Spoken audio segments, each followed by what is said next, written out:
Guys, त्या दिवशी मी हा शॉर्ट व्हिडिओ अपलोड केलेला, पण आज पूर्ण व्हॉइस ओव्हरने हा व्हिडिओ अपलोड करते. तर एका कुकरमध्ये आपण 2 चमचे तेल ॲड करून घेतलं आणि त्यानंतर त्यामध्ये तेल चांगलं कढल्यावर त्यामध्ये जिरे आणि कढीपत्ता घातला. त्यानंतर स्लाईसमध्ये कट केलेला कांदा कट केला, त्याला व्यवस्थितपणे छान ब्राऊन होऊ दिलं. त्यानंतर यामध्ये 2 ते 3 हिरव्या मिरच्या घातल्या, तुम्ही तुमच्या क्वांटिटीनुसार घालू शकता. आणि त्यानंतर मग मी कढीपत्ता घातला. कढीपत्ता घातल्यावर मग अद्रक लसूणची पेस्ट घातली 2 मोठे चमचे. त्याला पण चांगलं व्यवस्थितपणे मिक्स करून घेतलं.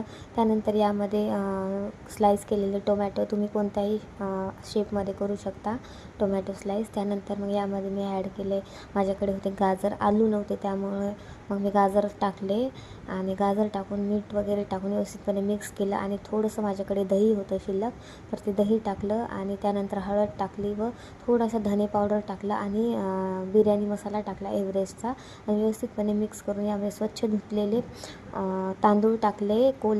वाडा कोलमचे तांदूळ टाकले मी यामध्ये स्वच्छ धुवून 1.5 वाटी, तुम्ही तुमच्या याच्यानुसार टाकू शकता. आणि कोथिंबीर टाकली आणि त्या डबल म्हणजे दीड वाटी तांदूळला मी 3 वाटी इथं पाणी ॲड केलं आणि व्यवस्थितपणे मिक्स करून कुकरचं झाकण लावून बंद केलं व्यवस्थित. आणि त्यानंतर हे बघा 3 शिट्ट्या झाल्यावर हे बघा आपला मस्त असा गाजर भात, किंवा तुम्ही याला पुलाव का खिचडी काही बनवू शकता, गरमागरम असं प्लेटमध्ये खाऊन घ्या. Okay, bye, subscribe.